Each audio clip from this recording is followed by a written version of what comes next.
know he's your boss, but I was No. gonna, The man over there's been his hand up for 30 I was minutes. going to come here and give you a really hard time tonight. At least he's honest. But this gentleman who's been screaming behind my head for the last hour has done more than I could ever do. Good night, sir. This is a free country, but I think that there's a certain degree of respect that we all have.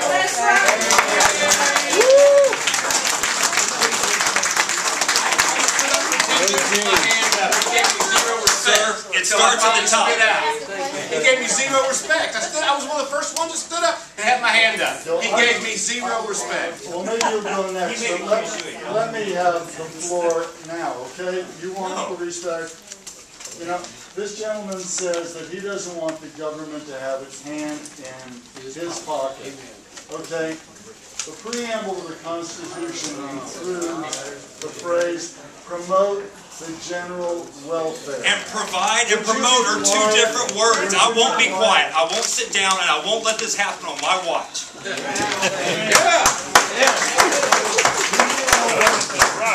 You may not want the government in your pocket until you go to a restaurant and there's an employee working in the back who is sick as a dog, does not have any health insurance, and provides you smiling face and all with a meal that is going to make you sick. Next. Well, let's let him finish because everybody else had a chance. You are not going to say, I don't want the government in my pocket when somebody is robbing your home because they do not have food on the table and they don't have food Maybe stamps. they'll go back where they came from. I'm a big fan of the Second Amendment too, sir. Bring them on. I'm a big fan. That's where you pull out your pistol and take care of it. It says, sir, we will promote the general welfare. We will provide the defense. Promote and provide are two different words. This is not a constitutional course. Let me just say, when I wanted to buy a home, I wanted to have the option. Oh, I understand.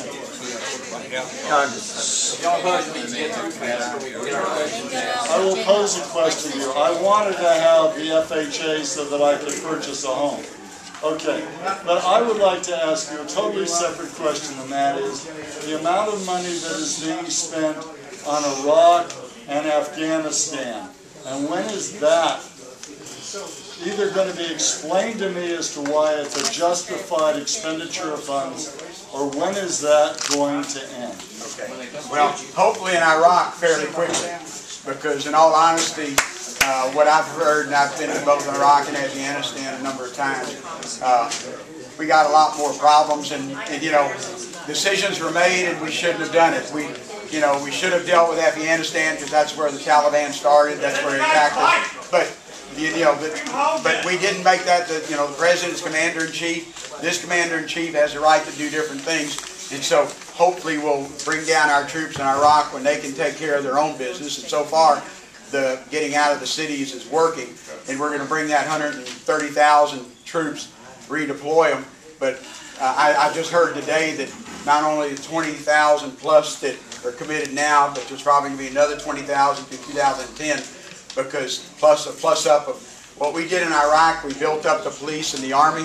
We have to do the same thing in Afghanistan, or else as soon as we leave, the Taliban will come in and take over. But I'm hoping we'll get out from Iraq, because my frustration is that Iraq, it really has been traditionally a highly educated country and wealthy country. It's been run by dictators. And and the military who served in both places tell me Iraq maybe in the 19th century, or maybe maybe they are in the 1960s. Afghanistan is still in the 12 or 1300s. So there's a lot of work to do there, but we won't have near the numbers in Afghanistan as we do in Iraq. But it's going to be tougher because they have hardly any infrastructure. In Iraq, they were worried about treating the water system In Afghanistan, they drink out of the stream. They don't have a water system. So we got a lot of work to do. Let me take 4 more questions because they're going to run us out.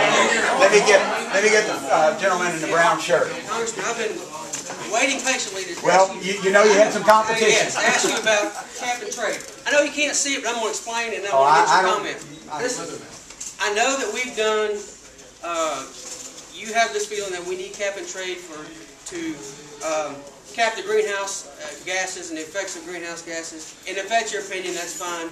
I don't believe it. I don't believe it at all, but that's your opinion. My problem is you just explained not 30 minutes ago that Shell built a refinery in the Netherlands. Oh, no. Shell's had a chemical plant in the Netherlands. They're from the Netherlands. The gas. They moved some, I no, they understand, moved because of the production over there. Production over there because of the gas. Well, in Now, my healthcare. question is this. All the wind that everybody's been talking about, we need alternate energy sources, et cetera, et cetera. The best sources for wind energy, and it's not me, it's the federal government, U.S. Energy Department of Energy, is in the Northeast and the left coast, okay? In 1999, Texas had 184 megawatts of wind power. California had 1,600. Today, we have 8,200 megawatts of wind power. Yeah. Massachusetts, 6. Rhode Island, 2. New Jersey, 8. What's California have now? California, 2,600. They barely doubled. So my point is this. We're doing our part in this state. And as a representative of this state, I'm wondering why you would vote for a bill that we know is going to hurt the energy in this state. Are you talking about cap and trade? Cap and trade. Okay. Everyone, including Democrats and Republicans, have said this is going to hurt the energy industry. Right. Now, we've done our part to get off the green, to get onto the green, get off of petroleum. That's going to happen.